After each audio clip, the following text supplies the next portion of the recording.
Hi, I'm Maggie, and this is Music Theory for Piano Technicians, Part 19, Phasing and Beats, or Beat Frequency.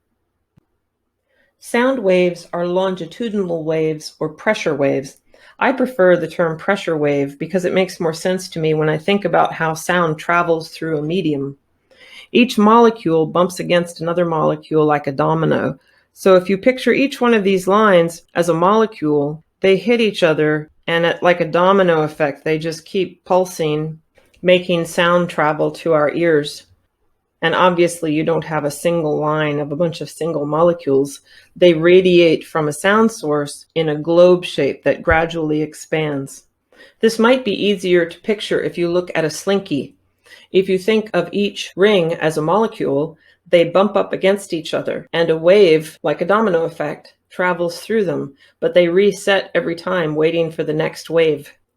You might have seen drawings of sound waves like this one that go up and down, but that doesn't represent an actual sound wave and a pressure wave, but it works great because that's the representation we get with oscilloscopes and things like that to represent our sound waves. So what this wave that we see, like an ocean wave, represents are the peaks and troughs of the sound waves. And the troughs are when the molecules are in an expanded state, and the peaks are when the molecules are in a contracted state.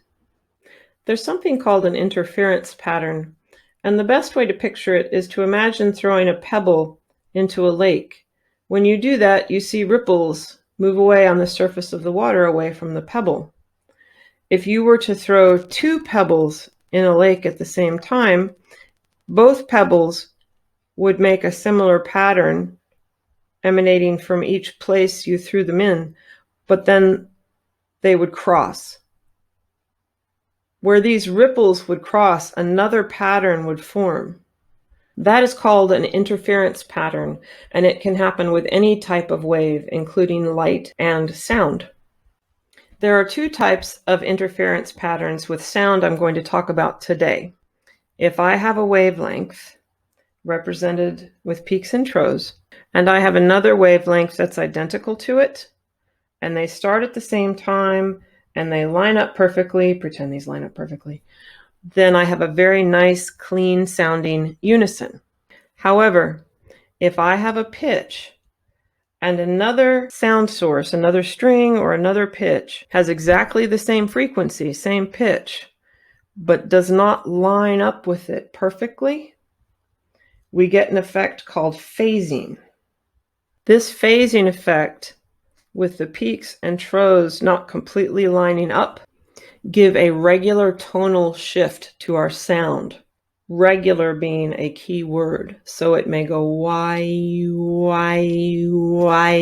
like that. And I'm going to explain why that's important in a little bit. If I have a wave, and I have another wave that is the exact same pitch,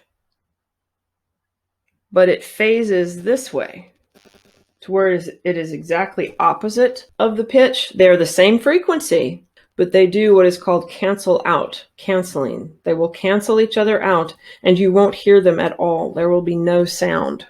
This doesn't happen readily in the natural world, but can be easily demonstrated with electronics and is used to create noise-canceling headphones and things like that. But that's another video. Phasing can be easily demonstrated with slinkies. They can be the same pitch, and they can be in phase with each other, and they can also be put out of phase with each other, and they can be put out of phase completely out of phase, opposite phase, canceling by our waves moving at exact opposite times to each other. The other type of interference pattern I want to talk about causes what piano tuners refer to as beats.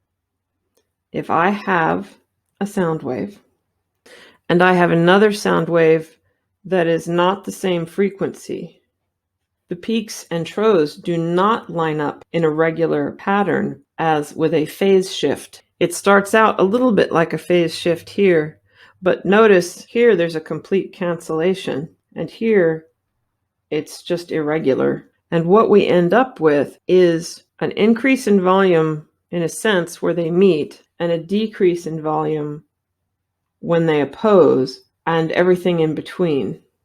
The spots where you have an increase in volume create an intermittent beating because we hear this spot and this spot as louder, but this spot as quieter.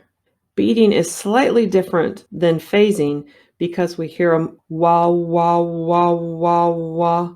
Beating can both be regular or irregular, whereas phasing is always regular. If the beat frequencies get fast enough, what we end up with is another frequency. However many cycles per second the beat rate is becomes the new frequency. That is called a combination tone. And there's more than one type of combination tones, but that's going to be saved for another video.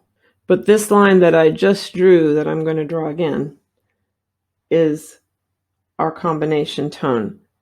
You can see we're louder here, quieter here, louder here, and that is our new third pitch. If that happens, if the beat frequency isn't fast enough, we can just hear and count the beats, and that's how we tune. Just like with a phase shift, beats can be represented on slinkies. If one pitch is slightly faster than the other, you can see when the waves line up and don't line up. When they line up visually, you're in this spot. When they don't line up visually, you're in this spot. So if I start my slinkies out at the same time, but one is slightly faster, you will see it gradually speed up until they become out of phase, and then it will continue to speed up until they're back in phase again. And that's how we hear our beats.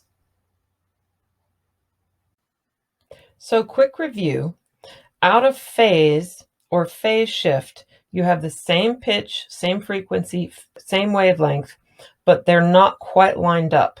Sometimes this can sound like a beat, but the only way to stop it is to get them in phase, which is sometimes possible and sometimes not. Phasing typically causes a regular pattern of sound. Out of tune is different pitches, different frequencies, different wavelengths, and they create beats or pulsations. These beats are what we use to tune, and I'll explain more about that in an upcoming video. They can be regular or irregular. If you notice in this diagram, the wavelengths are lining up in those spots.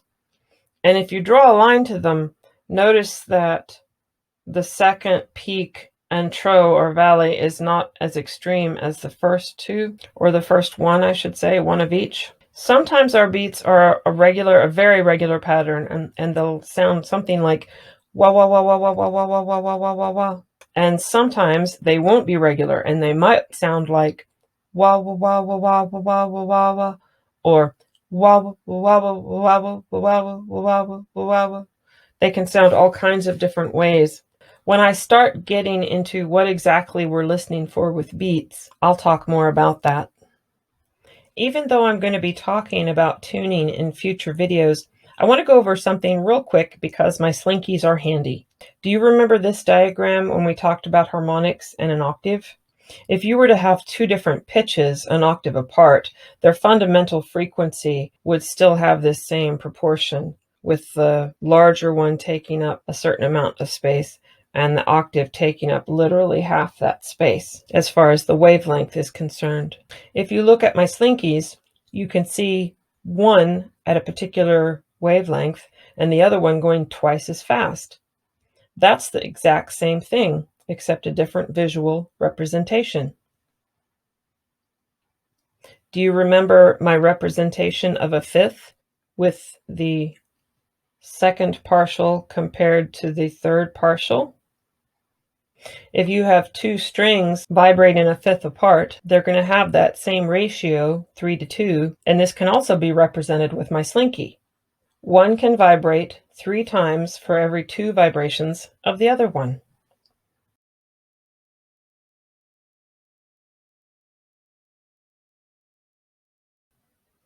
Do you remember when we talked about coincident partials? And one type of octave we could tune was 4/2 if we tuned the fourth partial of the lower note to the second partial of the upper note.